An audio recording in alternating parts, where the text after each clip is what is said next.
Once upon a time, in a quiet village surrounded by green mountains and whispering streams, there lived a young man named Eli.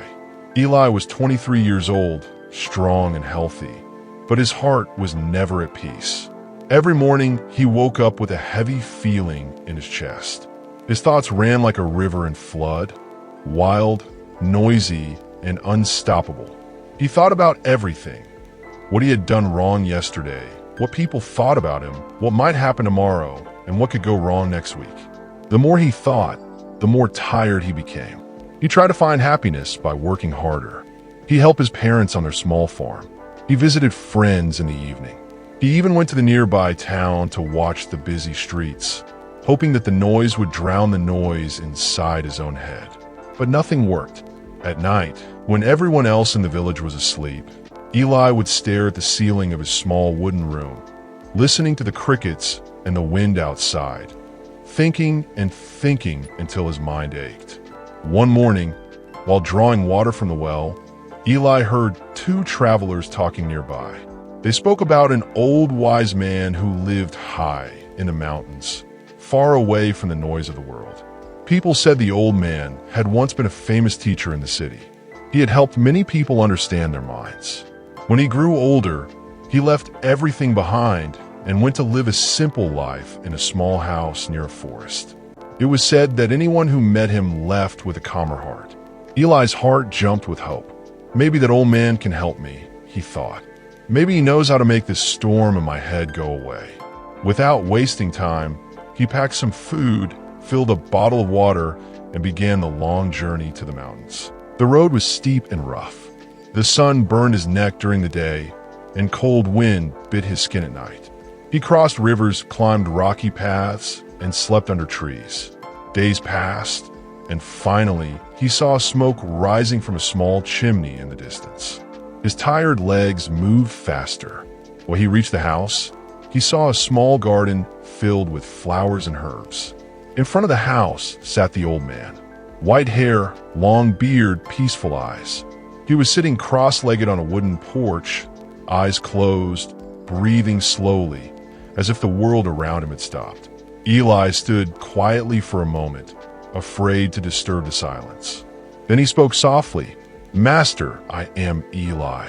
My mind is full of thoughts. I cannot rest. I think too much about everything. Please, teach me how to find peace." The old man opened his eyes slowly. They were kind, calm, and deep like still water. He smiled and said, "Welcome, Eli. You have already taken the first step by searching for peace instead of running from your pain." He stood up and pointed toward a clay jug near the porch. "Come, let me show you something." He filled a glass with clear water, all the way to the edge, not a single drop of space left. Then he handed it carefully to Eli. "Now," the old man said, "take this glass. Walk from here to the old oak tree at the edge of the field and come back. But remember, you must not spill even one drop of water." Eli looked confused but nodded. He gripped the glass tightly and began to walk. The path was narrow and full of small stones. The wind blew softly, shaking the leaves. Children were playing nearby, shouting and laughing. Dogs barked, but Eli did not look anywhere. His eyes stayed fixed on glass. Every step was careful, slow, steady. His heart raced with focus. He felt the weight of the water, the cool touch of the glass, the sound of his own breathing. When he reached the oak tree, he turned and walked back with the same concentration. Finally, he stopped before the old man, smiling with pride. "Master, I did it. I didn't spill even one drop." The old man nodded gently. "That's good," he said. "But tell me, while you were walking, did you see the children playing?" Eli shook his head. "No, Master." "Did you hear the birds singing?" "No." The old man smiled again. "That, my son, is what it means to empty your mind." Eli frowned slightly. "Empty my mind?" "Yes," said the old man softly. "When your attention was fully on the water, your mind had no space for useless thoughts. You were not remembering your past. You were not worrying about your future. You were living only in that single moment, each breath, each step." He continued, The mind becomes restless when it holds too much. Memories, worries, fears, opinions.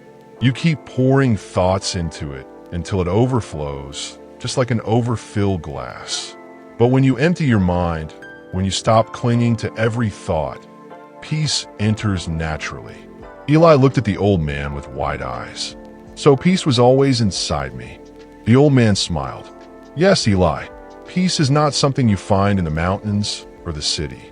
It is inside you, waiting for you to stop filling yourself with noise. The moment you live in the present, your heart becomes still like this water. The sun began to set, painting the sky orange and gold. The old man invited Eli to sit with him near the small garden.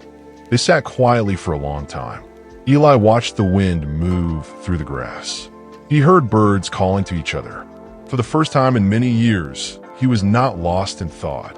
He was simply there. After a while, the old man spoke again. Eli, your thoughts are not your enemies. They are like clouds in the sky. You cannot stop clouds from passing, but you can choose not to chase them. Let them move by themselves. The sky never tries to hold them. Eli nodded slowly. The words sank deep into his heart. The old man smiled. Tomorrow morning, before you leave, sit under that oak tree. Watch your thoughts come and go like clouds. Don't fight them. Don't judge them. Just breathe. That night, Eli slept in the small hut beside the master's house. He heard the sound of the stream, the whisper of leaves, and the calm rhythm of his breath. For the first time in years, he slept peacefully. When dawn broke, golden light touched the mountains. Eli walked to the oak tree and sat under it, crossing his legs the same way the old man did. At first, his mind was noisy again. Thoughts appeared one after another. His family, his friends, his mistakes, his future. But this time, he did not fight them. He just watched. Slowly, the noise began to fade. The thoughts drifted away like mist in the morning sun. He felt something strange. Silence, stillness, a deep calm inside his chest.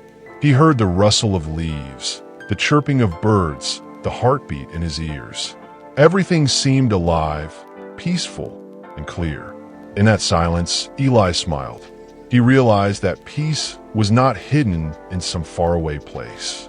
It had always been within him, buried under layers of unnecessary thoughts. He whispered softly, "So this is what it means to empty the mind." When he returned to the old man to say goodbye, the master was sitting on the porch again, eyes closed, smiling. Eli bowed deeply. "Thank you, master. I will remember your lesson." The old man said, "Remember, Eli, your mind is a vessel. Fill it only with what brings peace. When you feel restless, return to this moment. Empty your mind, and you will always find yourself." Eli nodded. The mountain breeze brushed his face as he began his journey home. But the man who walked down the mountain was not the same one who had climbed it. He no longer carried the weight of his thoughts. He walked lighter, slower, more peacefully. The world looked brighter, the trees greener, the sky bluer, the sounds clearer. Eli smiled to himself. He had learned the greatest lesson of all, that peace is not something we find. It's something we uncover when we quiet the noise inside. When your mind is full of noise, peace has no space to enter. Empty your mind, live in the present, and peace will naturally fill your heart. If this story touched your heart, give it a thumbs up and share it with someone who needs peace today. Tell us in the comments, what's one thing you'll let go of to calm your mind? And don't forget to subscribe to Inspire Speak for more motivational English stories that help you learn, grow, and live better every day. Until next time, stay calm, stay focused, and keep your heart peaceful. Herb.